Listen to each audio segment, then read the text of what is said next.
Assalamualaikum warahmatullahi wabarakatuh. Selamat datang di Nanti Malam, tempat di mana kisah gelap tak hanya didengar, tapi juga dirasakan saat malam mulai menelan cahaya dan keheningan berubah jadi bisikan. Ingatlah, Tadaks, yang sunyi itu kosong. Ada yang mengintai, ada yang menunggu, dan ada yang ingin didengar. Duduk yang tenang, matikan lampu, dan biarkan cerita ini merasuk perlahan. Karena di Nanti Malam, horor bukan sekadar cerita, tapi pengalaman. Pagi itu, kabut tipis masih menggantung di antara pepohonan di pinggiran Jepara. Jalanan yang belum ramai dilintasi kendaraan memberikan suasana tenang yang tak biasa. Di ujung jalan kampung, sebuah warung kopi kecil mulai menggeliat. ASAP, seret mendesis, dan aroma kopi hitam menyeruak ke udara, memanggil para pengunjung setia untuk singgah. Pak Warto, lelaki tua dengan rambut memutih, duduk di bangku kayu usang. Tangannya menggenggam gelas kopi panas, sementara matanya menatap ke arah toko material besar yang berdiri megah di seberang jalan. Itu toko, tiap tahun makin luas saja, gumamnya pelan, nyaris seperti bicara pada dirinya sendiri. Toko, Haji Agus, tanya Sarip, tukang ojek kampung yang baru datang sambil menyalakan rokok.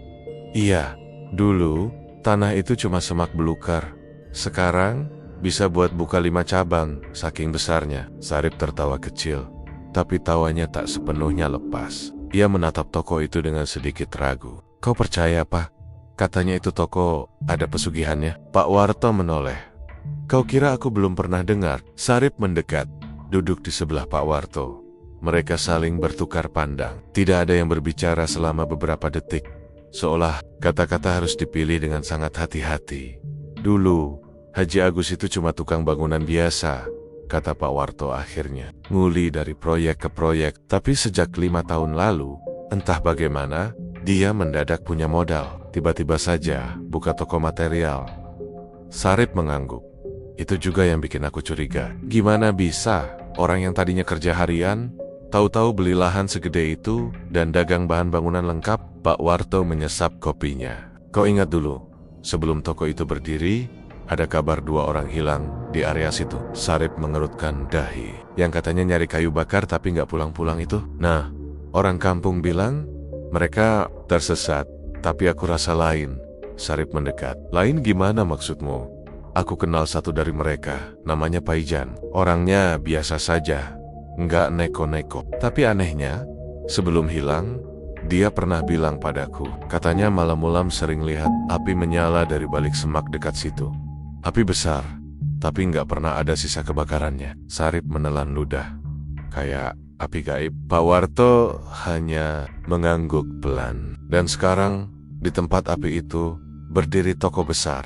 Temboknya tinggi, pintunya dari besi. Gudangnya nggak boleh dimasukin siapapun, kecuali Haji Agus sendiri. Sarip memandang toko itu dengan mata menyipit. Katanya, ada satu ruang bawah tanah di situ.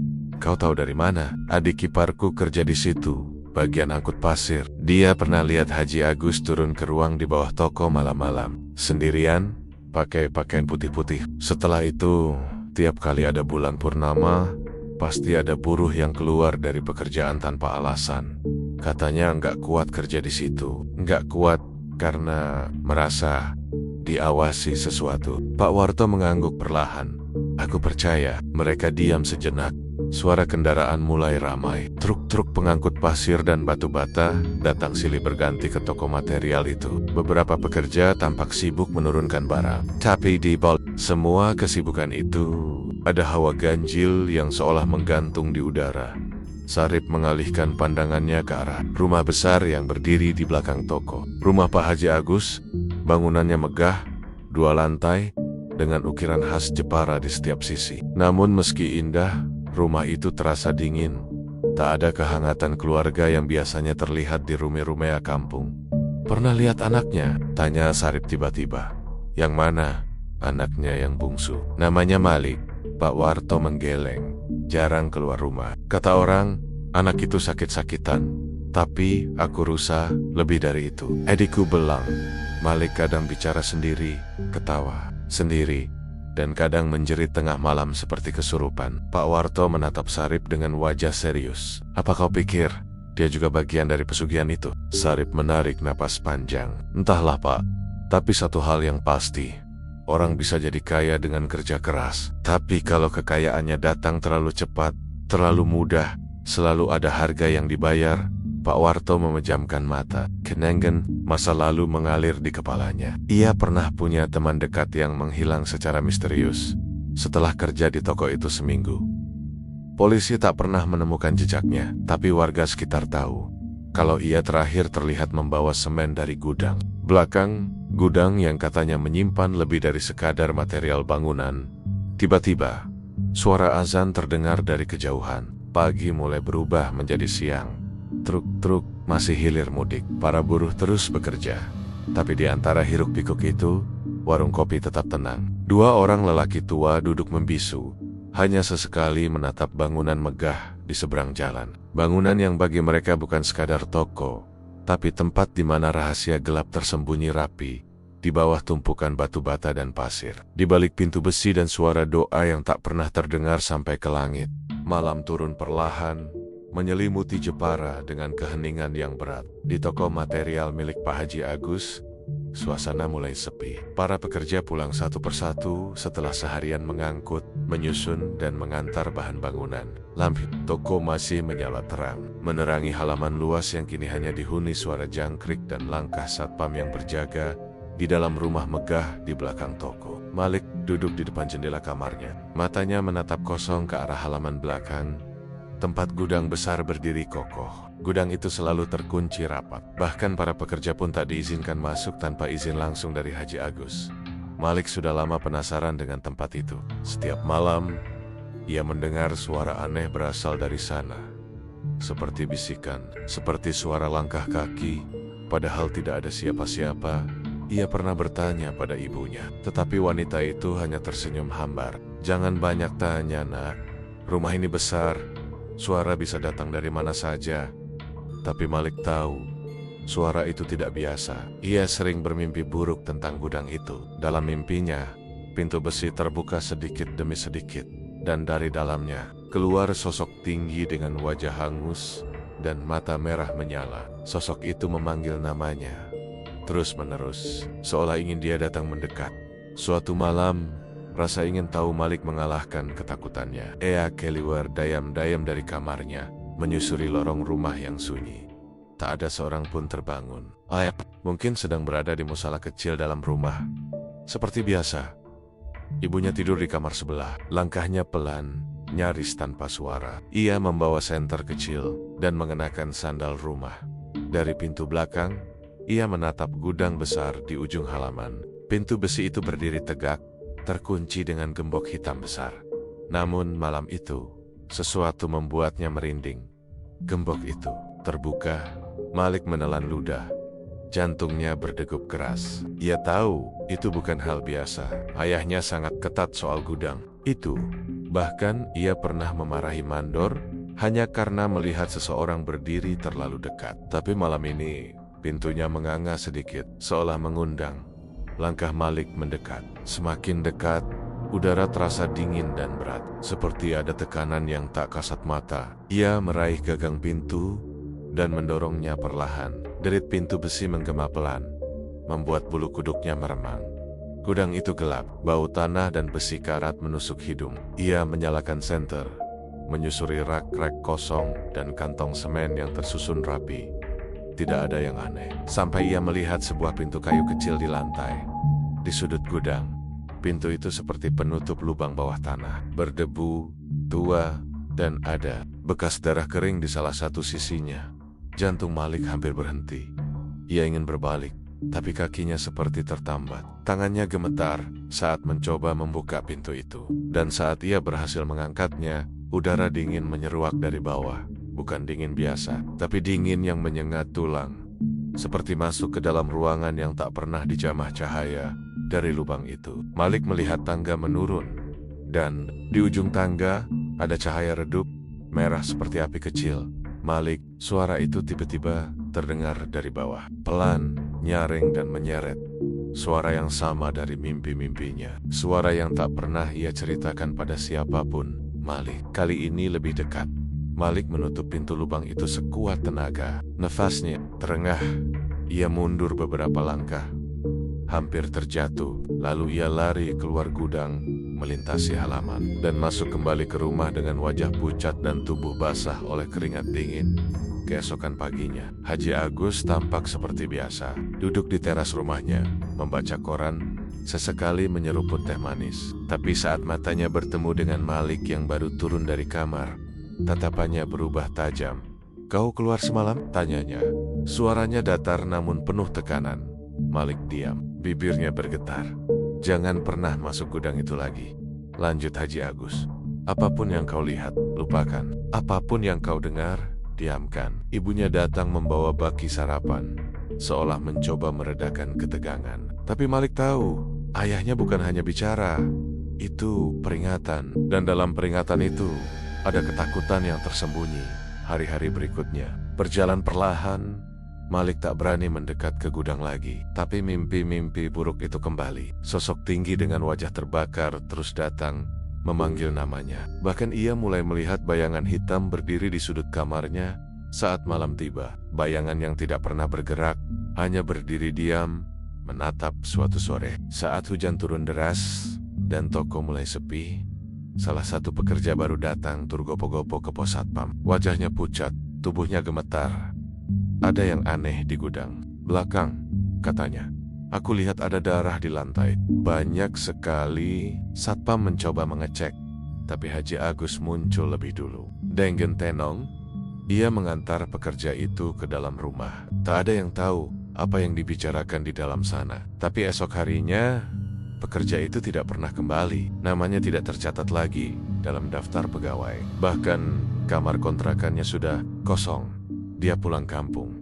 Begitu jawaban singkat yang diberi oleh mandor. Tapi Sarip, si tukang oyek, melihat sendiri malam itu ada mobil box keluar dari belakang toko, membawa sesuatu tertutup terpal. Mobil itu berjalan tanpa lampu, melaju diam-diam ke arah utara, ke arah jalan yang jarang dilalui orang. Desas-desus mulai menyebar. Warga tak berani membeli material dari toko itu kecuali terpaksa. Mereka bilang semen dari toko Haji Agus lebih cepat mengeras, tapi bangunannya terasa dingin dan sepi. Ada rumah yang dibangun dengan material itu tapi selalu kosong, karena setiap penyewa pindah hanya dalam hitungan minggu. Sementara itu, Malik mulai sering bicara sendiri. Ia duduk berjam-jam di depan jendela, menatap gudang. Ibunya mulai menangis diam-diam setiap malam. Dan Haji Agus, ia makin sering ke masjid, makin rajin sedekah. Tapi setiap kali ia tersenyum kepada warga, senyum itu tak pernah sampai ke matanya.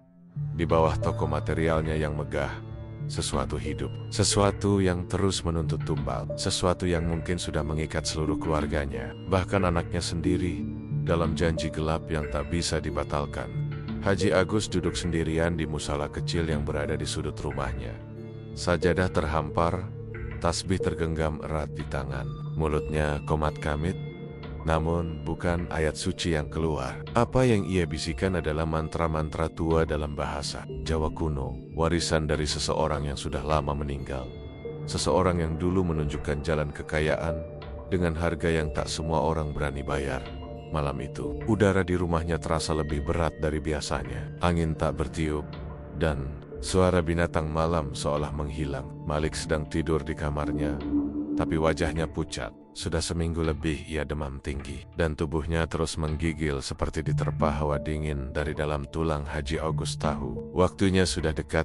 Ia berjalan pelan ke ruang belakang rumah. Di balik lemari tua yang tampak biasa, tersembunyi pintu sempit yang hanya bisa dibuka dengan kunci besi khusus. Pintu itu mengarah ke terowongan bawah tanah yang ia gali sendiri bertahun-tahun lalu, dibantu seseorang yang kini tak lagi hidup. Terowongan itu menghubungkan rumah dengan ruang rahasia. Di bawah gudang material, ia turun perlahan. Tangga-tangga dari batu basah terasa licin di bawah telapak kakinya. Setiap langkah menuruni lorong itu membuat udara semakin sesak dan dingin. Cahaya dari lampu minyak menari-nari di dinding batu yang dipenuhi simbol-simbol aneh. Ukiran dari zaman yang bahkan tak tercatat dalam buku sejarah. Di ujung lorong, ia tiba di sebuah ruangan berbentuk bulat. Di tengahnya, sebuah altar batu dengan permukaan hitam berkilau seperti kaca. Di sekeliling altar, 7 gentong tanah liat berdiri sejajar, tertutup kain mori yang sudah menguning. Dari salah satu gentong, tercium bau busuk yang menyengat. Bau darah yang sudah lama mengering dan membusuk bersama sisa-sisa tumbal. Haji Agus duduk bersila di depan altar. Ia membuka tasbihnya, lalu mulai membaca mantra yang dulu diajarkan oleh Eyang Sastro, dukun tua dari daerah pegunungan Muria, yang konon punya hubungan langsung dengan makhluk dari alam bawah. Di atas altar, ia letakkan 3 helai rambut Malik, setetes darah dari luka kecil di jarinya, dan serpihan kuku jempol kaki anak itu. "Doro, aku datang," bisiknya lirih. "Tumbal sudah kuberi, kekayaan telah kau limpahkan. Kini aku datang memenuhi bagian dariku." Dari dalam dinding batu, terdengar suara gemuruh kecil. Tanah bergetar pelan. Salah satu gentong bergerak sendiri, seperti ada sesuatu di dalamnya yang ingin keluar. "Jangan," bisik Haji Agus sambil menggenggam tasbih lebih erat. "Belum saatnya. Anakku belum cukup umur. Beri waktu.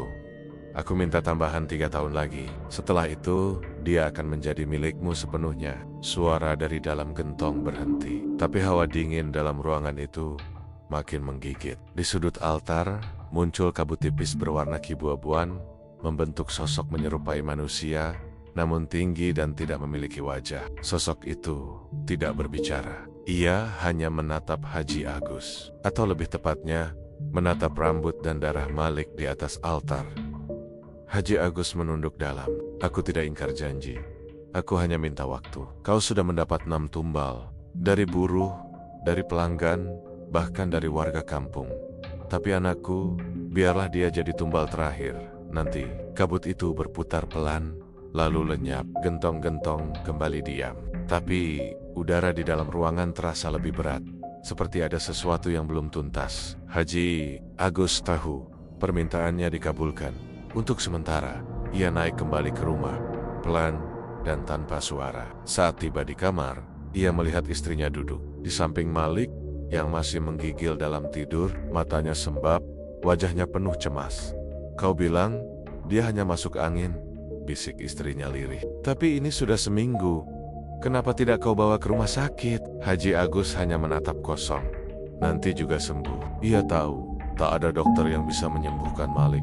Demam itu bukan karena penyakit fisik, tapi karena ikatan gaib yang sudah mulai merasuk ke tubuh anaknya. Sejak ia menawarkan Malik sebagai tumbal terakhir, sejak malam pertama ia menaruh ari-ari Malik di altar hitam itu, tubuh anaknya perlahan mulai menjadi milik mereka.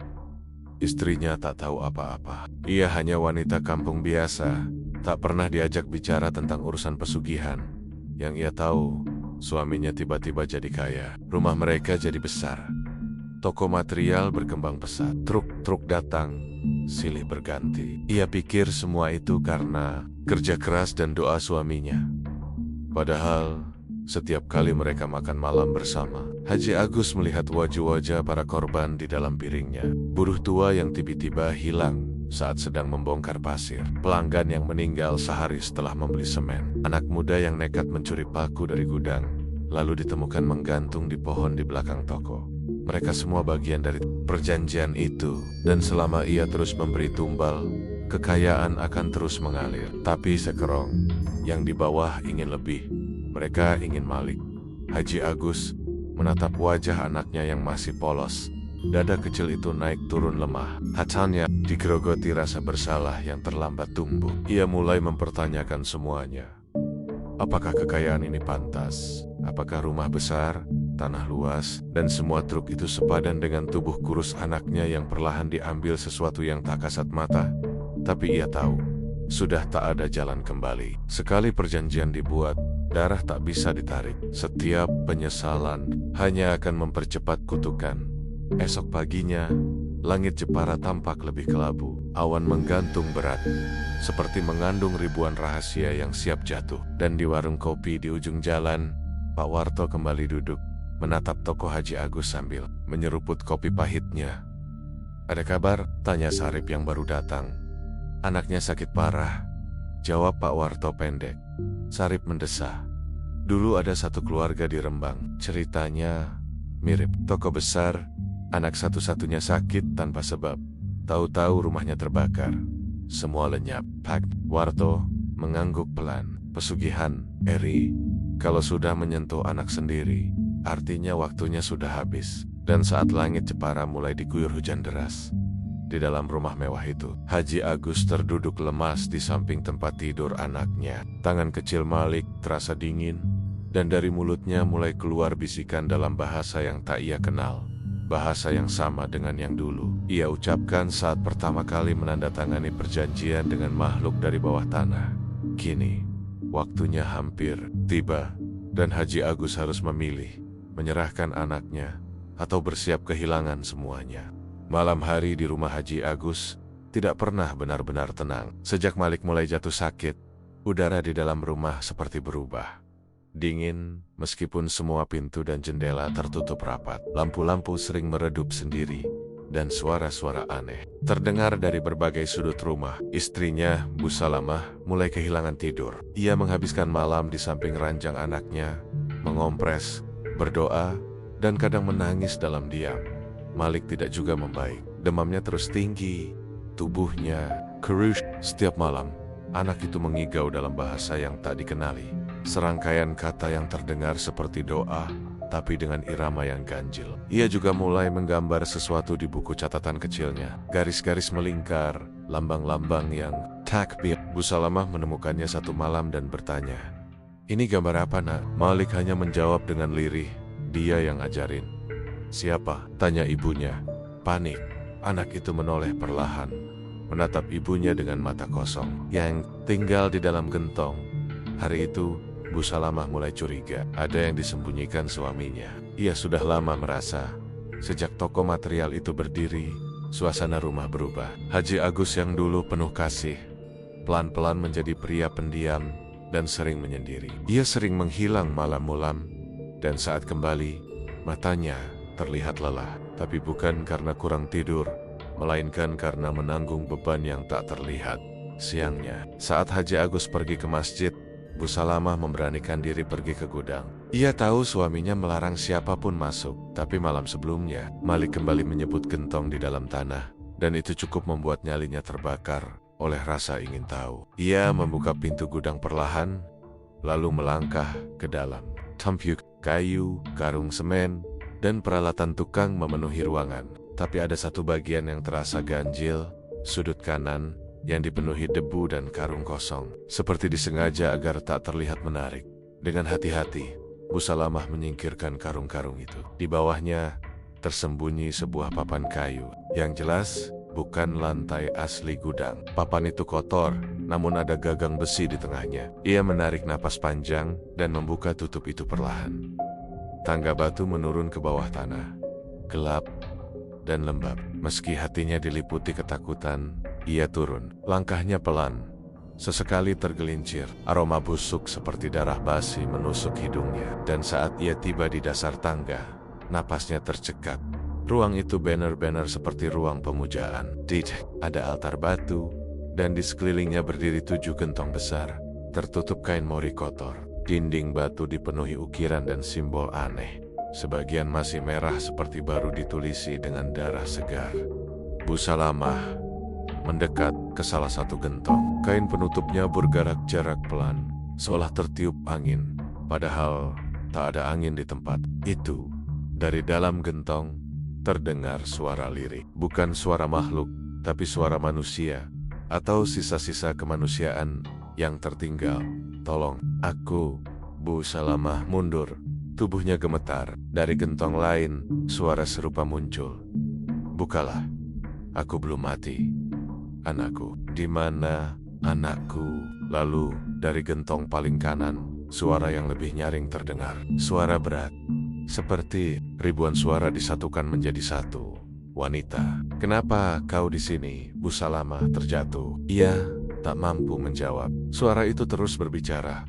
"Kau bukan bagian dari perjanjian, tapi darahmu harum. Kau bisa jadi pengganti." Saat suara itu mengucapkan kalimat terakhir, semua gentong bergetar hebat. Kain-kain mori beterbangan. Dari mulut gentong muncul. Kabut hitam pekat membentuk wajah-wajah yang rusak dengan mata bolong dan mulut yang terus membuka. Jeritan memenuhi ruangan. Bu Salamah menjerit sekuat tenaga, berlari ke atas dengan sekuat tenaga, nyaris jatuh beberapa kali di tangga. Ia berhasil keluar dari gudang, menutup pintu bawah tanah dengan kasar, menjatuhkan benda-benda berat di atasnya untuk menutupinya kembali. Nafasnya tersengal, tubuhnya menggigil. Ia tahu sekarang, ini bukan rumah, ini bukan toko, ini tempat pemujaan, tempat darah manusia dijadikan syarat untuk sebuah kekayaan yang busuk dan menjijikan. Malam harinya, saat Haji Agus pulang, ia menemukan istrinya duduk di ruang tamu. Matanya merah, wajahnya keras. Ia langsung tahu, istrinya sudah melihat sesuatu yang seharusnya tidak boleh dilihat. "Aku ingin penjelasan," kata Bu Salamah dengan suara rendah. Haji Agus terdiam. "Aku ingin tahu apa yang kau sembunyikan di bawah gudang itu. Siapa yang kau simpan di dalam gentong itu? Dan apa maksud anak kita bicara tentang mereka setiap malam?" Haji Agus menunduk, tapi diamnya bukan karena bingung mencari jawaban. Ia hanya tak tahu harus mulai dari mana. Lalu ia membuka mulut, menceritakan semuanya. Tentang masa lalunya yang miskin, tentang pertemuannya dengan Eyang Sastro, tentang perjanjian pertama yang ia lakukan di malam Jumat Kliwon di sebuah hutan kecil dekat lereng Muria, tentang darah pertama yang ditumpahkan, seorang pencuri kayu yang ia tangkap dan serahkan sebagai tumbal, lalu tentang tambel-tambel berikutnya, dan akhirnya tentang janji terakhir bahwa anak kandungnya sendiri akan menjadi tumbal pamungkas, penutup dari lingkaran perjanjian demi kekayaan abadi. "Kenapa Malik?" tanya Bu Salamah lirih. "Karena semakin dekat darahnya denganku, semakin kuat kekayaan yang diberikan. Aku tak punya pilihan lagi. Aku sudah terlalu dalam." Bu Salamah menangis, tapi bukan tangis sedih, melainkan tangis marah dan kecewa. Ia berdiri, menatap suaminya dengan penuh kebencian. "Kalau begitu, pilihannya cuma dua," katanya. "Kau akhiri ini sekarang, atau aku yang akan menghentikannya." Haji Agus tak menjawab. Malam itu, angin bertiup lebih kencang dari biasanya. Di langit, awan bergulung-gulung menutupi cahaya bulan. Di rumah itu, dua orang tua duduk saling membisu, dengan anak mereka di tengah-tengahnya, tubuh lemah. Malik yang perlahan mulai diambil oleh kekuatan yang tak kasat mata. Dan di bawah tanah, di dalam gentong-gentong tua itu, suara tawa pelan mulai terdengar. Tawa yang bukan berasal dari manusia. Pagi itu hujan turun dengan tenang. Gerimis kecil membasahi halaman luas toko material milik Haji Agus. Toko tetap buka seperti biasa. Truk-truk berdatangan, para buruh mengangkut pasir dan bata, dan pelanggan datang silih berganti tanpa tahu bahwa di balik dinding toko yang rapi itu tersembunyi ruang kematian yang menunggu mangsa baru. Bu Salamah tidak bicara banyak pagi itu. Sejak malam sebelumnya, setelah mendengar pengakuan suaminya, pikirannya seperti terhempas ke tempat yang jauh. Ia merasa rumah ini sudah bukan miliknya lagi. Toko ini bukan tempat mencari rezeki halal, melainkan medan tempat suaminya mengorbankan sesama manusia. Bahkan anaknya sendiri, Malik, dijadikan bagian dari perjanjian yang mengerikan. Ia duduk di samping Malik yang masih terbaring lemah di ranjang. Wajah anak itu semakin pucat. Terkadang bola matanya berputar sendiri, dan dari mulutnya keluar gumaman yang tak dimengerti. Bu Salamah mengusap kening anaknya dengan kain basah. Matanya tak lepas dari wajah kecil itu. Dalam hatinya, ia memanjatkan doa. Meski tak yakin Tuhan masih mendengar permohonan dari rumah yang sudah ternoda begitu dalam, Haji Agus berdiri di luar kamar, menatap dari balik pintu. Pandangannya kosong, tubuhnya lunglai. Ia sudah hampir menyerah. Perjanjian yang ia buat bertahan-tahan, lalu kini menuntut balasan yang tak bisa lagi ia tawar. Malik adalah harga terakhir, harga untuk mengunci kekayaan selamanya, seperti yang dijanjikan Eyang Sastro dulu. Namun yang tak pernah ia duga adalah istrinya menolak tunduk pada keputusan itu. Malam sebelumnya, setelah mendengar semuanya, Bu Salamah membuat keputusan yang mengejutkan. Ia tidak menangis lama. Ia tidak meratap seperti yang Haji Agus kira. Ia hanya menatap dalam-dalam, lalu berkata dengan suara yang lebih dingin dari kemarahan, "Kalau kau tetap memilih anak kita sebagai tumbal terakhir, maka mulai malam ini, Aku bukan lagi bagian dari hidupmu. Ancaman itu tidak disampaikan dengan amarah, tidak dengan histeris. Tapi itulah yang membuatnya terasa lebih nyata, lebih berat. Bogi Haji Agus, itu bukan hanya ancaman kehilangan istri. Itu adalah peringatan dari semesta bahwa ia sudah melewati batas sebagai manusia. Hari itu, saat toko mulai sepi, Haji Agus kembali turun ke ruang bawah tanah. Tangannya gemetar saat memegang gagang pintu kayu yang menyembunyikan altar dan gentong-gentong kutukan itu. Ia turun pelan, langkahnya berat, pikirannya kacau. Di ruang bawah, kabut tipis sudah lebih tebal dari biasanya. Ruangan itu terasa semakin sempit, semakin panas, semakin menakutkan. Altar hitam berdiri kokoh seperti biasa. 7 gentong teratur di sekitarnya. Tapi kali ini, semua kain mori penutup sudah lepas dengan sendirinya. Dan dari dalam gentong, suara-suara mulai terdengar. Suara tangisan, teriakan, dan tawa yang menyayat telinga. Sudah saatnya. Suara berat itu datang dari dinding batu. Janjimu sudah cukup lama kami tunggu. Haji Agus menelan ludah pelan. Aku tahu, tapi aku ingin mengubah perjanjian itu. Tidak bisa. Suara itu menjawab cepat. Kau sudah menuliskan namanya dalam darah. Kau yang membawa Arierinia ke altar ini. Kau sendiri yang menjanjikan daging dari darahmu sendiri. Sekali diberikan, tidak bisa ditukar. Tapi, aku bersedia mengganti tumbal itu, ujar Haji Agus dengan suara bergetar. Bukan Malik, ambil aku saja, tubuhku, jiwaku, semua milikku, asal anakku selamat. Sejenak ruangan itu diam, suara-suara dalam gentong menghilang. Kabut di ruangan berhenti bergerak, lalu muncul tawa pelan dari segala arah. Tawa makhluk yang bukan berasal dari dunia ini, manusia. Kau pikir tubuhmu yang sudah tua ini cukup untuk menebus janji yang kau ikat dengan darah muda? Kekayaanmu bukan dibayar dengan harta, tapi dengan masa depan. Masa depan anakmu, itu yang paling berharga. Tapi dia masih anak-anak, Bandrit. Haji Agus, suara tangisnya pecah. Dia tidak tahu apa-apa, justru itu sebabnya ia berharga. Suara itu menjawab dingin. Haji Agus terjatuh di depan altar. Ia memukul-mukul lantai dengan tangan. Ambil aku, sekarang juga bakar tubuhku. Seret jiwaku ke lubang paling dalam. Tapi tolong, jangan ambil anakku. Saat itu, ruangan mulai bergetar. Dari dalam salah satu gentong, muncul semburan asap. Highton Peak, sosok tinggi dengan wajah kabur muncul di hadapannya. Makhluk itu tidak sepenuhnya nyata, tapi cukup jelas untuk membuat jantung Haji Agus nyaris berhenti. Tubuhnya kurus, kulitnya hitam seperti arang, dan matanya kosong, seakan memuat segala penderitaan di dunia. Kau ingin mengganti tumbal dengan dirimu sendiri? Tanyanya. Haji Agus mengangguk. Air matanya bercucuran. Baiklah.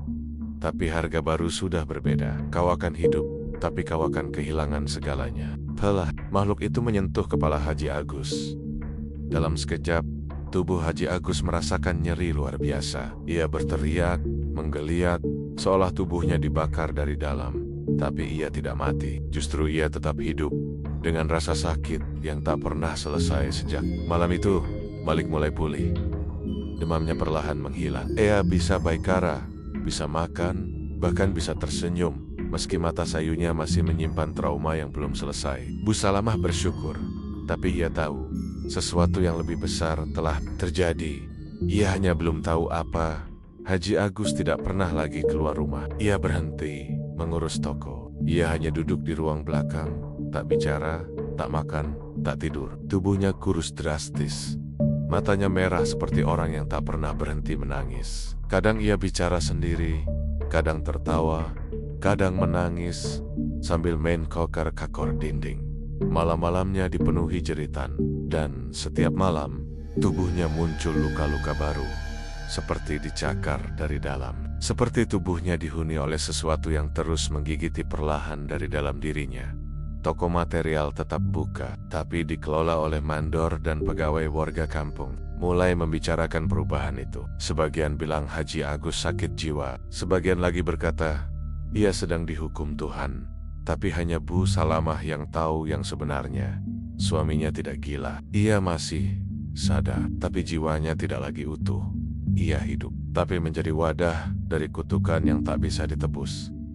Dan dari ruang bawah tanah itu, gentong-gentong masih berdiri, tak lagi meminta tumbal. Karena kini, mereka sudah punya tempat baru untuk menyimpan derita, tubuh dan jiwa seorang ayah yang mencoba menebus dosa, tapi terlambat menyadari bahwa semua perjanjian dengan kegelapan tak pernah bisa dimenangkan.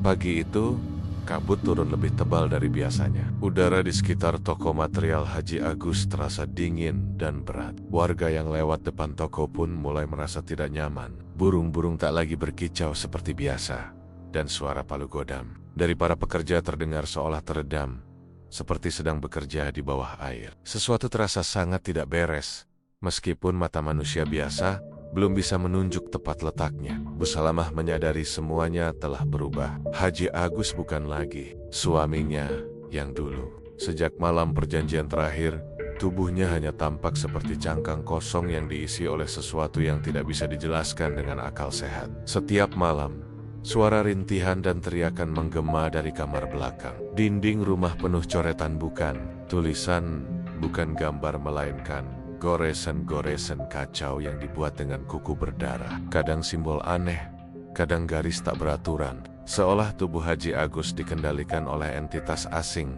yang mencoba menuliskan sesuatu dari dunia lain. Bu Salamah, meski takut, mencoba bertahan. Ia yakin jika ia terus menjaga Malik dan menjauhkan anaknya dari semua ini, mereka bisa perlahan keluar dari bayang-bayang kegelapan. Namun harapan itu mulai retak ketika suatu malam Malik kembali mengalami mimpi buruk yang sama. "Ibu, gentongnya panggil aku lagi," bisiknya ketakutan.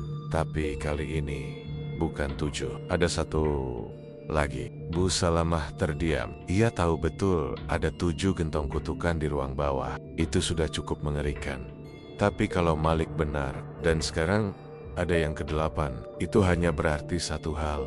Perjanjian belum selesai, atau lebih buruk lagi ada sesuatu yang melampaui perjanjian awal. Malam itu, Bu Salamah memberanikan diri turun ke ruang bawah tanah untuk pertama kalinya. Tangannya gemetar saat membuka pintu tua di belakang dapur. Aroma anyir langsung menyeruak dari balik celah. Lampu senter kecil di tangannya bergetar.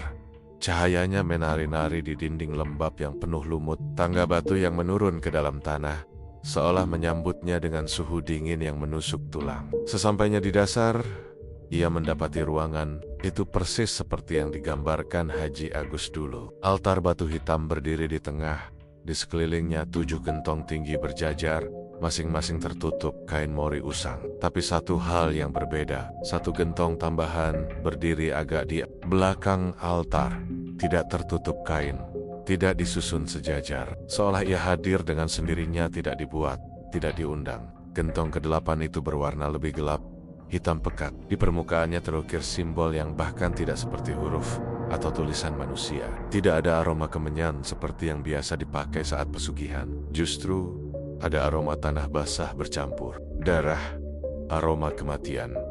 Bu Salamah mendekat pelan. Jantungnya berdetak kencang. Saat ia menatap dalam gentong itu, ia melihat sesuatu bergerak, sesuatu yang seperti kabut atau arwah, tapi bentuknya menyerupai wajah Malik. Dengan cepat ia mundur, terhuyung dan hampir terjatuh. Nafasnya tersengal. Ia tahu saat itu juga gentong ke-8 bukan bagian dari perjanjian awal. Ia adalah bentuk kutukan baru, hasil dari penyimpangan yang dilakukan Haji Agus ketika mencoba mengganti tumbal. Penggantiannya tidak menghapus harga, melainkan menciptakan jalan baru, jalan yang lebih gelap, jalan tanpa ujung. Sejak malam itu, perilaku Malik berubah. Bukan hanya sekadar mimpi buruk, tapi juga saat bangun, anak itu mulai bicara dengan bayang-bayang. Ia menyendiri, menatap pojok-pojok ruangan seperti ada sesuatu yang memanggilnya. Kadang ia tersenyum sendiri, kadang menangis tanpa alasan. Matanya kerap merah seperti kurang tidur, dan tubuhnya dingin saat disentuh. Bu Salamah mencoba mengajaknya bicara, membacakan doa-doa, bahkan memanggil ustadz untuk meruqyah, tapi tak satu pun yang berhasil. "Ada yang lebih besar dari jin," kata ustadz itu dengan suara lirih setelah meruqyah Malik. "Ini bukan sekadar gangguan, ini tempat ini sudah jadi jalan masuk bagi sesuatu yang bukan dari dunia kita." Hari-hari selanjutnya, gangguan semakin parah. para pekerja toko mulai mengundurkan diri. Ada yang merasa diawasi setiap bekerja di gudang. Ada yang jatuh dari tangga karena mendengar suara perempuan menangis, padahal toko sedang kosong. Bahkan seorang sopir truk mengalami kecelakaan fatal di depan gerbang setelah melihat bayangan hitam melintas. Desas-desus mulai menyebar di kampung. Toko material itu dianggap angker. Orang-orang mulai menghindari lewat depan toko. Bahkan di siang bolong, anak-anak dilarang bermain di sekitar sana. Tak ada yang berani membicarakan apa yang sebenarnya terjadi. Tapi semua tahu, ini bukan sekadar tempat jual beli semen dan batu bata lagi. Suatu malam, Malik menghilang dari kamarnya. Bu Salamah panik. Seluruh rumah ia geledah, memanggil nama anaknya dengan suara gemetar. Ia bahkan sempat menyangka Malik nekat keluar rumah di tengah malam. Namun jawabannya segera ia temukan sendiri. Pintu ruang bawah tanah terbuka. Ia turun dengan cepat, menerobos kegelapan dengan senter yang redup. Jantungnya nyaris berhenti ketika ia melihat Malik berdiri di depan gentong ke-8. Anak itu memegang pisau kecil, matanya kosong. "Taeng, aku masuk," bisik Malik. Dia bilang, "Tempatku memang di sini. Ayah sudah menjanjikan." "Tidak, Nak," Bu Salamah menjerit, berlari dan memeluk tubuh kecil itu erat-erat. Pisau jatuh ke lantai, berdenting. Malik menangis dalam pelukannya. Tubuhnya gemetar hebat. Saat itu juga, gentong ke-8 mulai mengeluarkan asap tebal. Dari dalamnya terdengar erangan panjang, seperti suara makhluk kelaparan. Simbol-simbol di gentong menyala merah, dan udara di ruangan berubah panas mendadak. Tapi Bu Salamah tak gentar. Ia berdiri sambil memeluk anaknya, lalu menatap gentong itu dengan mata yang tak lagi gentar. "Kalau kau memang ingin jiwa, ambil saja jiwaku, tapi anak ini, jangan sentuh dia lagi," teriaknya. Asap mendadak berhenti. Simbol di gentong meredup. Lalu terdengar suara tawa pelan, menyeringai, seolah gentong itu puas bukan karena mendapat tumbal, melainkan karena tahu bahwa kini pintu telah terbuka. Malam itu, gentong ke-8 tidak meminta jiwa. Tapi sejak saat itu, sesuatu berubah dalam keluarga Haji Agus. Malik menjadi semakin peka terhadap hal-hal gaib. Ia bisa merasakan kematian sebelum terjadi, bisa melihat makhluk tak kasat mata berjalan di antara manusia, dan ia sendiri sadar gentong itu masih menunggunya. Toko material tetap berdiri, tapi Sakrong, di balik keberhasilannya, ada satu rahasia yang terus berdenyut seperti luka menganga. Sebuah gentong ke-8 yang tidak pernah diminta, tapi kini menjadi pusat dari semuanya. Dan siapapun yang mencoba membuka rahasia itu, tak akan bisa menutupnya kembali. Sejak malam, ketika gentong ke-8 mengeluarkan asap pekat, dan simbol-simbol di permukaannya menyala merah, kehidupan di rumah Haji Agus tidak pernah sama. Bu Salamah masih bisa merasakan bagaimana hawa dingin dari ruang bawah tanah perlahan merambat ke tiap sudut rumah. Meski pintunya sudah dikunci rapat, seperti ada sesuatu yang mengawasi, tak hanya dari balik bayangan, tapi dari dalam dinding, lantai, bahkan udara. Malik, yang sebelumnya hanya bicara dengan bayangan, kini mulai mendengar suara-suara dari dalam tanah. Suara itu datang saat malam tiba, membisik di telinga kanannya, pelan tapi terus-menerus. Kadang terdengar seperti suara lelaki tua, kadang seperti tangisan anak kecil. Isinya beragam peringatan, ajakan, kadang ancaman, tapi satu kalimat selalu terulang, "Buka tanahnya." Mereka belum semua keluar. Awalnya, Bu Salamah mengira Malik hanya berhalusinasi karena trauma. Tapi ketika ia sendiri mendengar suara aneh dari dapur yang langsung berada di atas ruang bawah tanah, suara seperti orang menggerus tanah dengan tangan kosong, ia tahu ini bukan lagi imajinasi.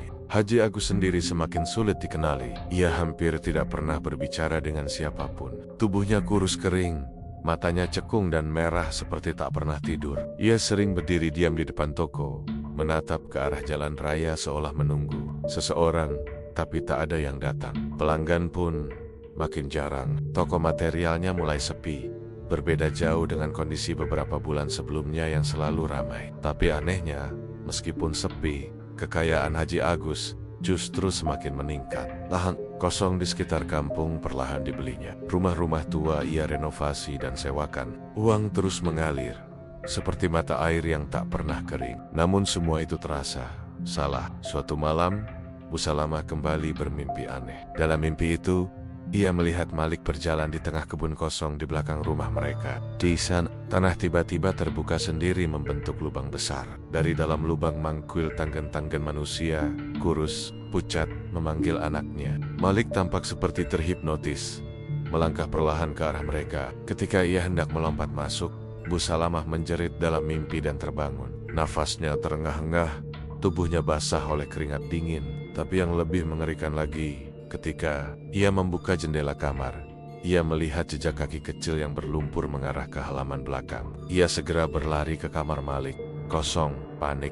Ia mengambil senter dan bergegas ke kebun di belakang. Tanah di sana basah dan becek, meski tak ada hujan turun malam itu. Di tengah kebun, ada lubang kecil yang tampaknya baru digali. Bukan lubang galian pekerja, tapi seperti dicakar oleh tangan manusia. Di dekatnya, Malik berdiri membelakangi ibunya, memegangi sekop kecil. Saat Bu Salamah memanggilnya, Malik menoleh perlahan.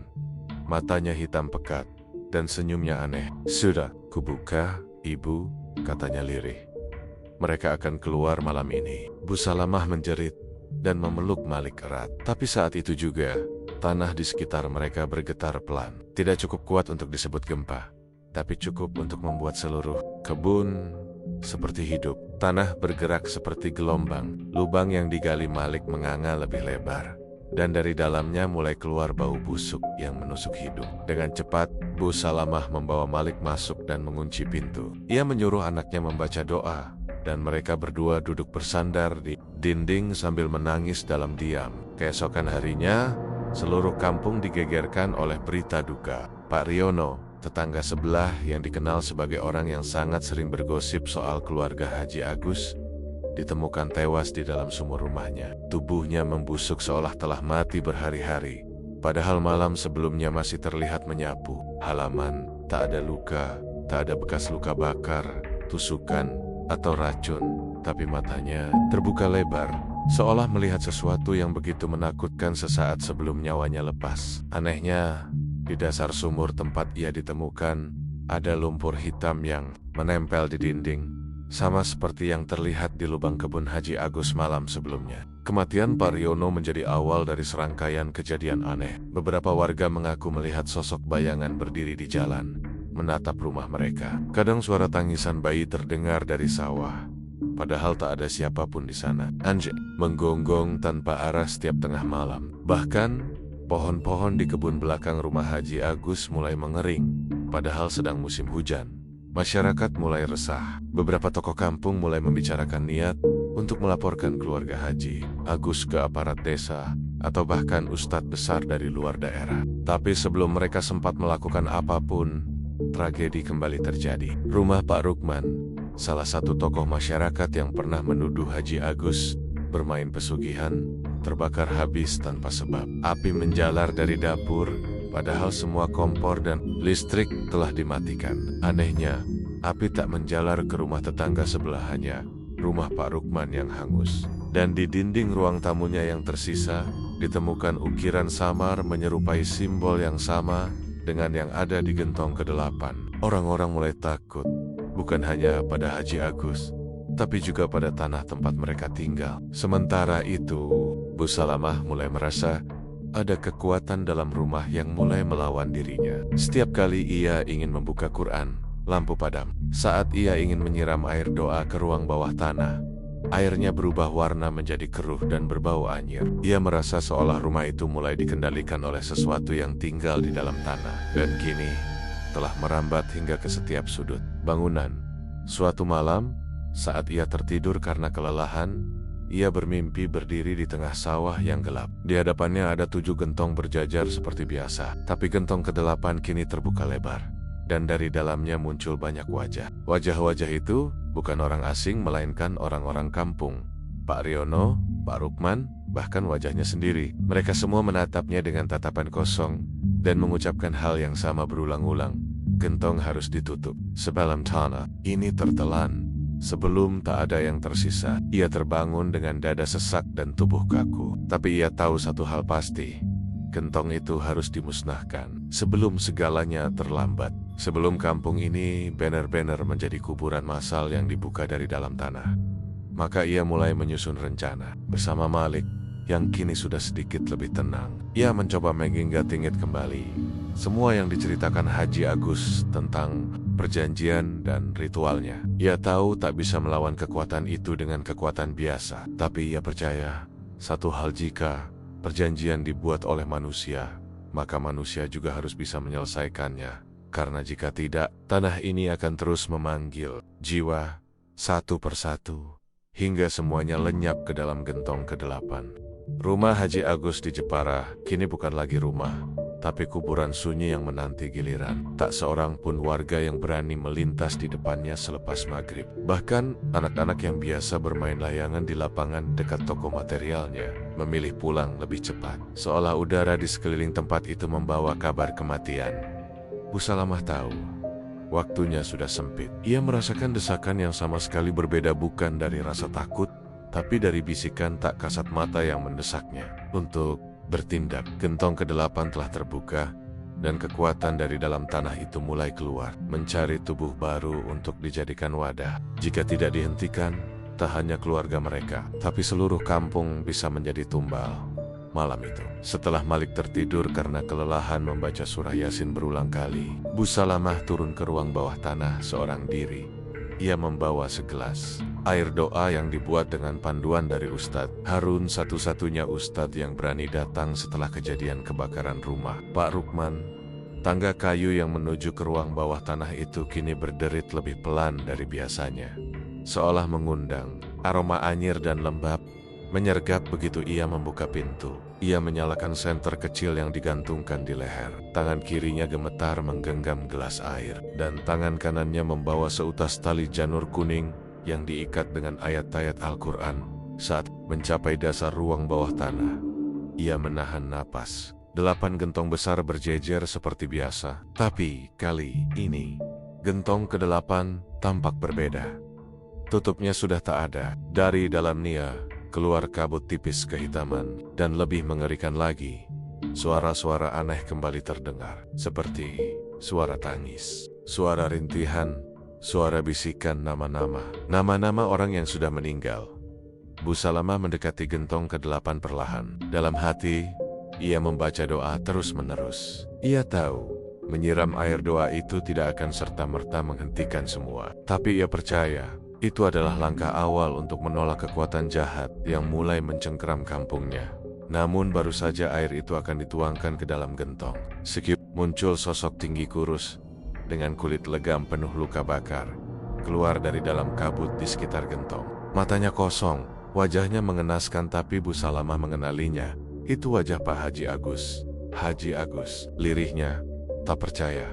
Tapi sosok itu tidak menjawab. Ia hanya berjalan perlahan ke arah Bu Salamah, mengangkat tangan kanan yang jari-jarinya telah menyatu seperti akar pohon. Suara dalamnya serak, penuh kemarahan dan derita. Jangan ganggu perjanjian ini. Ini jalan satu-satunya. Mereka datang karena dipanggil, bukan dipaksa. Bu Salamah mundur, tangannya masih menggenggam gelas. Ia menatap sosok itu dengan keteguhan. Sudah cukup, Haji. Berapa nyawa lagi yang harus hilang? Berapa keluarga yang harus menangis? Bahkan anakmu sendiri tak kau lindungi. Kau biarkan mereka datang untuk mengambil tubuh Malik. Sosok itu menggeram. Gentong ke-8 mulai bergetar hebat. Lantai tanah memunculkan retakan kecil dari segala arah. Kabut hitam kini makin tebal, dan dari baliknya mengkil tangan-tangan manusia yang mencoba meraih Bu Salamah. Ia menjerit dan melemparkan air doa ke gentong ke-8. Tiba-tiba, ledakan cahaya kecil terjadi. Tangan-tangan itu terbakar perlahan, satu persatu. Lalu kabut hitam mulai menyusut. Suara rintihan yang tadi memenuhi udara kini berganti jeritan panjang, jeritan dari para makhluk yang tak kasat mata. Kesakitan, marah, dan panik. Sosok Haji Agus menjerit terakhir kali sebelum tubuhnya meleleh seperti lilin dan lenyap ke dalam tanah. Gentong ke-8 mengeluarkan bunyi seperti peluit tajam, lalu pecah dengan sendirinya. Debu hitam membumbung, lalu menghilang dalam sunyi. Bu Salamah jatuh terduduk, napasnya memburu. Tangannya gemetar, dan keringat dingin membasahi tubuhnya. Tapi ia tahu, ini belum selesai. 3 hari kemudian, suasana kampung mulai terasa normal. Tidak ada lagi kematian misterius. Anjing-anjing berhenti menggonggong tanpa sebab. Malam-malam terasa lebih damai. Toko material Haji Agus ditutup permanen oleh pemerintah desa. Dan lahan rumahnya akan diwakafkan sebagai taman doa agar tidak ada lagi kekuatan yang tersisa di sana. Namun, di tengah ketenangan itu, Malik kembali menunjukkan tanda-tanda aneh. Ia sering melamun di depan jendela, menatap kebun belakang. Kadang, ia menggambar lingkaran dan simbol aneh di buku catatannya. Saat Bu Salamah menanyakan, Malik hanya menjawab lirih, mereka belum semua kembali. Suatu malam, saat hujan gerimis turun tipis, Malik terbangun dan menghampiri ibunya yang sedang tertidur di kursi ruang tamu. Ia menyentuh bahu ibunya pelan. "Ibu," katanya, "ada yang memanggilku dari dalam tanah lagi." Bu Salamah langsung bangun, jantungnya berdetak kencang. Ia menggenggam tangan Malik erat. "Lain kali kalau mereka memanggil, kamu bilang, rumah ini sudah penuh doa. Mereka tak punya tempat lagi." Malik mengangguk, tapi sorot matanya tak secerah dulu. Di balik keningnya yang mungil, seperti ada kenangan yang tak pernah bisa benar-benar ia buang. Kenangan tentang gentong ke-8, tentang suara dari dalam tanah. Esok harinya, Bu Salamah membawa Malik pergi meninggalkan Jepara. Ia tak memberitahu siapapun. Ia hanya meninggalkan sepucuk surat di pos ronda.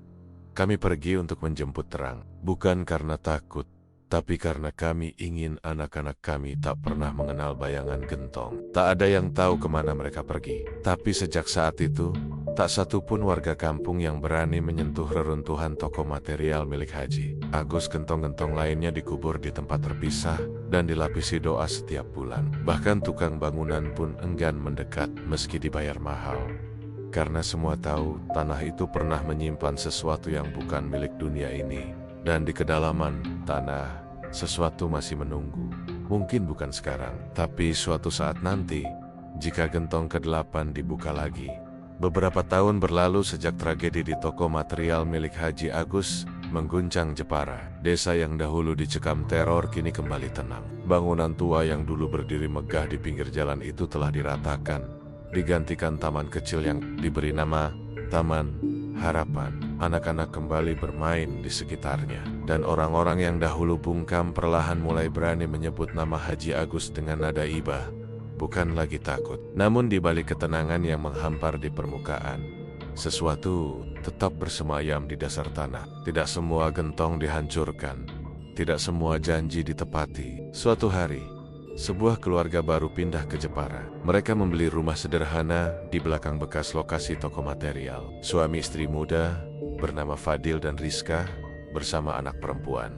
Mereka yang baru berusia 6 tahun, Naila. Mereka tidak tahu apa-apa tentang sejarah kelam kampung itu. Bagi mereka, Jepara hanyalah tempat memulai hidup baru yang lebih tenang setelah lelah dengan hiruk-pikuk kota. Awalnya, semua berjalan lancar. Fadil membuka bengkel kecil, Rizka berjualan sayur di depan rumah. Naila tumbuh menjadi anak ceria, selalu tertawa dan suka menari-nari di halaman. Namun, seiring waktu hal-hal kecil yang ganjil mulai muncul. Naila sering mengigau tengah malam, menyebut-nyebut nama orang yang tidak dikenal. Pak Haji, datang." Suara langkah kaki terdengar dari dapur padahal tak ada siapapun. Rizka kerap menemukan mainan anaknya berpindah tempat dengan sendirinya. Puncaknya terjadi saat Naila hilang pada malam Jumat Kliwon. Fadil dan Rizka panik, mencari ke seluruh penjuru kampung. Warga turut membantu, menerangi jalan setapak dengan senter dan lampu Petromax. Mereka menyisir area bekas toko material, meskipun ada rasa tak nyaman yang menghantui langkah mereka. Di tengah gelap malam, suara tawa kecil terdengar dari balik rerimbunan pohon di belakang Taman Harapan. Suara itu terdengar seperti milik Naila, tapi disertai gema aneh yang membuat bulu kuduk berdiri. Ketika mereka mendekat, yang mereka temukan bukan Naila, melainkan lingkaran tanah basah, seperti bekas lubang besar yang tertutup dengan tanah baru. Ini seperti lokasi gentong ke-8 dulu, gumam seorang warga tua, Pak Diran, yang dulu pernah ikut menutup lokasi itu bersama Bu Salamah dan Ustadz Harun.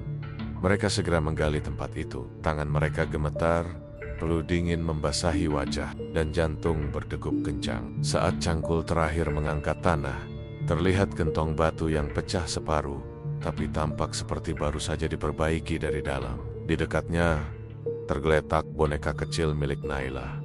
Rizka menjerit histeris. Malam itu juga, Pak Diran memutuskan pergi menemui Malik, yang kini tinggal di sebuah desa terpencil di lereng gunung bersama ibunya. Malik, yang kini telah dewasa, menolak pada awalnya. Tapi setelah mendengar kabar bahwa gentong ke-8 kembali menunjukkan aktivitas, wajahnya berubah pucat. "Aku kira semuanya sudah selesai," bisiknya lirih. Malik tahu, kekuatan itu tidak pernah benar-benar mati. Ia hanya tertidur, menunggu waktu dan tubuh baru untuk kembali. Naila bukan sekadar korban, ia adalah kunci. Darahnya yang lahir di dekat lokasi lama gentong membawa warisan tak terlihat yang mampu membangkitkan kekuatan lama itu. Malam berikutnya, Malik, Fadil, Rizka, dan beberapa warga berkumpul di lokasi gentong. Ustadz Harun telah meninggal 2 tahun lalu, tapi warisan ilmunya masih disimpan oleh murid-muridnya. Mereka membawa kitab lama, air doa,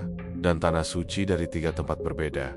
Malik memimpin ritual sederhana, tapi berat. Saat mereka mulai membaca ayat-ayat suci, tanah mulai bergetar. Angin menderu tanpa arah. Suara-suara bergema dari dalam bumi, seperti ada yang menjerit dan memohon. Gentong ke-8 yang selama ini diyakini telah dihancurkan ternyata telah diperbaiki oleh kekuatan jahat dan siap menerima tumbal berikutnya. Dari balik kabut tipis, muncul sosok tubuh seorang anak perempuan. Rambutnya panjang, bajunya lusuh, dan kakinya telanjang. Tapi yang membuat semua tercekat adalah matanya yang kosong dan tatapannya yang bukan milik anak kecil. Itu Naila, namun bukan Naila yang mereka kenal. Salah satu harus menggantikan. Suara gaib terdengar. Darahnya telah menyatu. Jika ingin dia kembali, seseorang harus mengambil tempatnya. Semua terdiam. Fadil menangis. Rizka pingsan. Malik menatap mereka dengan pandangan dalam. Ia tahu ini tak akan selesai sampai ada yang menebus dosa masa lalu. Dan tanpa berkata apapun, Malik melangkah maju. Ia berdiri di depan gentong ke-8 dan berkata lirih, "Ambil aku. Aku anak dari rumah ini. Aku tumbuh dari dosa yang dimulai oleh Haji Agus. Biarkan dia pergi." Dalam sekejap, kabut menebal, gentong bersinar merah darah, dan tanah terbelah. Malik tersedot masuk perlahan. Saat tubuhnya menghilang, Naila jatuh pingsan dan langsung dipeluk ibunya. Tanah kembali menyatu. Gentong ke-8 retak dan hancur, menjadi debu. Tidak ada suara, tidak ada gemuruh, hanya keheningan panjang. Setelah kejadian itu, Naila sembuh total. Ia tidak mengigau lagi. Tidak ada lagi suara-suara. Tidak ada lagi langkah misterius. Fadil dan Rizka memutuskan untuk pindah jauh. Tak ingin ada sisa kenangan tentang malam itu. Nama Malik kemudian diabadikan di Taman Harapan dengan tulisan sederhana. Ia menebus dosa yang bukan miliknya. Warga kembali menjalani hidup mereka. Namun setiap malam Jumat Kliwon, suara angin yang menderu pelan dari arah taman membuat sebagian warga kembali mengunci pintu lebih awal. Karena mereka tahu, pesugihan bukan sekadar perjanjian. Ia adalah warisan, dan selama manusia masih tergoda oleh kekayaan instan, akan selalu ada gentong yang dibuka kembali di tempat, waktu, dan keluarga yang berbeda. Dan tumbal terakhir baru saja mulai. Pesugihan toko material bangunan rumah Pak Haji Agus di Jepara. Setelah kepergian Malik, Jepara kembali tenang. Bekas toko material milik Haji Agus yang dulunya menjadi pusat tragedi, akhirnya dijadikan lahan kosong, lalu berubah menjadi taman harapan yang dihiasi bunga dan pepohonan rindang. Namun warga lama tahu, di balik akar pepohonan itu pernah terkubur 7 gentong pesugihan, dan 1 gentong terakhir yang nyaris menelan seorang anak kecil sebagai tumbalnya. Nama Haji Agus perlahan terlupakan dari bibir generasi baru. Mereka hanya mengenalnya dari cerita samar para orang tua seorang pengusaha sukses yang bangkrut secara misterius, lalu menghilang tanpa jejak. Tak banyak yang tahu bahwa di balik kejayaannya berdiri sebuah perjanjian berdarah dengan kekuatan gelap yang menuntut tumbal nyawa manusia. Fadil dan Rizka kini menetap di luar Jepara, membuka usaha kecil di sebuah kota pesisir. Naila tumbuh sehat dan tak pernah mengingat lagi malam kelam saat tubuhnya nyaris menjadi milik entitas gaib dari bawah tanah. Ia hanya tahu bahwa suatu hari, seorang paman baik hati menyelamatkannya. Sosok itu muncul dalam mimpinya sebagai cahaya hangat yang menuntunnya keluar dari lorong gelap. Di Jepara, Pak Diran adalah satu dari sedikit saksi yang masih hidup. Ia menulis kisah lengkap tragedi pesugihan toko material itu dalam buku kecil yang tak pernah dipublikasikan. Ia menyimpannya di dalam lemari besi bersama foto lama Haji Agus dan secari kertas bertuliskan nama-nama yang pernah menjadi tumbal yang tak pernah ditemukan makamnya. Buku itu hanya akan dibuka bila suatu hari kejadian serupa mulai muncul kembali. Bila warga kembali mendengar suara langkah kaki tanpa rupa, bila anak-anak kembali menyebut nama Pak Haji dalam tidur mereka, bila tanah kembali berguncang di malam Jumat Kliwon. Karena sejatinya, pesugihan bukan perkara masa lalu. Ia adalah lingkaran. Ia mengintai dari balik ambisi. Manusia siapapun yang merasa cukup nekat untuk menukar nyawa demi kekayaan, dan di bawah akar pohon besar di Taman Harapan, sesuatu masih bernafas perlahan, menanti, diam-diam, penuh sabar, sampai waktu itu tiba. Kembali, sampai seseorang berkata dalam hati, apapun akan kulakukan, asal hidupku kaya raya. Tumbal berikutnya bukan soal jika, tapi hanya soal kapan tamat.